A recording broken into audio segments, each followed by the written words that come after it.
সুন্দর পাথরটা থেকে আল্লাহ পয়গম্বর মুসা আলাইহিস সালাম আল্লাহ তাআলা শুকরিয়া আদায় করে বলে সুবহানাল্লাহ আলহামদুলিল্লাহ, পাথরটা এত সুন্দর, না জানি আল্লাহ তাআলা কত সুন্দর। একবার জবান খুলে বলেন সুবহানাল্লাহ। আল্লাহর পয়গম্বর পাথরটিকে শুকরিয়া আদায় করে, এই পাথরটা যদি এত সুন্দর হয় তাহলে এই পাথরটাকে যে বানাইলেন না জানি সেই মালিক কত সুন্দর। আল্লাহর পয়গম্বর যখন পাথর থেকে শুকরিয়া আদায় করে, মালিক ডাকতে জানিয়ে দেয় যে পয়গম্বর এই পাথরের ভিতর কি রয়ে গেছে, তুমি যদি সেইটা দেখতা আরো বেশি বেশি আমার শুকরিয়া আদায় করতা। আর একবার জবান খুলে বলেন সুবহানাল্লাহ। আমাদের মানুষ যদি এখানে একটা বেড়া দিয়ে বলে যে এর ভিতরে খুব সুন্দর একটা জিনিস রয়ে গেছে, কিছু যদি না থাকে এরপর আমার সবারই আকর্ষণ হবে, যা জানি এর ভিতরে কি রয়ে গেছে, কথা বলে ঠিক কিনা, দেখার জন্য একটু আগ্রহ থাকবে, চাহিদা থাকবে।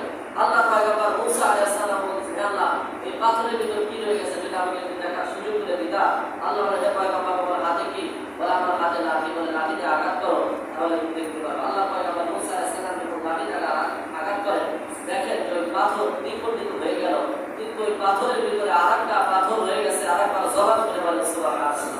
এই পাথরটা রয়ে গেছে, প্রথম পাথর সুন্দর ছিল, এই সুন্দর পাথর থেকে পয়গম্বর শুকরিয়া আদায় করতেছিলেন, দ্বিতীয় পাথরটা আছে তা আরো বেশি সুন্দর। এবার শুকরিয়া আদায় করবে কি করবে না, আবার শুকরিয়া আদায় করে সুবহানাল্লাহ আলহামদুলিল্লাহ। এই পাথরটা প্রথম পাথরের চাইতে আরো বেশি সুন্দর, আরো বেশি কারো কারণে হয়। আবার যখন শুকরিয়া আদায় করে মালিক আবার বলে পয়গম্বর এই পাথরের ভিতর কি রয়ে গেছে, তুমি যদি সেটা জানতা আরো বেশি বেশি আমার শুকরিয়া আদায় করতা। পয়গম্বর আবার পাথরের ভিতর কি রয়ে গেছে এটা দেখার জন্য আল্লাহ তাআলার কাছে আরজি জানান। যখন আল্লাহ তাআলার কাছে আরজি জানান, আল্লাহ বলে তোমার হাতের লাঠি দ্বারা আবার আঘাত করো। আঘাত করার সঙ্গে সঙ্গে পাথরটি খণ্ডিত হয়ে যায়। আল্লাহর পয়গম্বর দেখেন ওই পাথরের ভিতর একজন সুদর্শন যুবক সেজদায় পড়ে আছে। একবার জবান খুলে বলেন সুবহানাল্লাহ। একটা পাথরের ভিতরে একজন যুবক সেজদায় পড়ে আছে। আল্লাহর পয়গম্বর মুসা আলাইহিস সালাম এই ছোট্ট সুন্দর একটা মানুষকে পাথরের ভিতর থেকে ওই যুবককে ডাকতে, হে যুবক এই পাথরের ভিতর তুমি কিভাবে আসলা, এবং এই পাথরের ভিতর তুমি তো রয়ে গেছো, কিন্তু তোমার পাশে আবার জান্নাতি খাবার রয়ে গেছে, কারণ কি তোমার আমলের কারণে তুমি এত সুন্দর জায়গায় এসেছো, এবং তোমার দুনিয়ার ভিতরে আল্লাহ রাব্বুল আলামিন তোমাকে জান্নাতি খাবার খাওয়ায় তোমার আমলের কারণে। বলে আমার তেমন কোনো আমল নাই, তবে আমি আমার মায়ের সেবা করতাম, আমি আমার মায়ের যত্ন করতাম, আমি আমার মাকে বড় ভালোবাসতাম, বড় মহব্বত করতাম। যেদিন আমার মা এই দুনিয়া থেকে চলে যায়, আমি আমার মায়ের কবরের পাশে গিয়ে এমন কান্না করতেছিলাম, এমন কান্না করতেছিলাম। আমার মা আমার জন্য দুইটা দোয়া করেছিল, জীবিত অবস্থায় তিনটা দোয়া করেছিল। পরে কি তিনটা দোয়া করেছিল?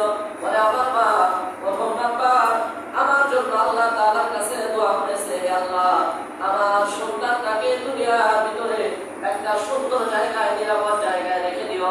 আমার মা প্রথম নাম্বার দোয়া করেছিল। বলে তোমার মায়ের প্রথম নাম্বার দোয়া কবুল হয়েছে কিনা? বলে তো যদি পাথরের ভিতরে কোনো মানুষ থাকে, ওই মানুষটা নিরাপদ আছে কিনা? অবশ্যই আছে। যদি জোরে বাতাস আসে আমাদের ঘর বাড়ি ভেঙে যেতে পারে, কিন্তু একটা পাথর তো আর ভেঙে যায় না, কথা বলে ঠিক কিনা? আল্লাহ তাআলা মায়ের দোয়া কবুল করেছেন, নিরাপদ একটা জায়গা দিয়েছেন। বলে যে দুনিয়ার ভিতরে তুমি জান্নাতি খাবার পাইয়া কই?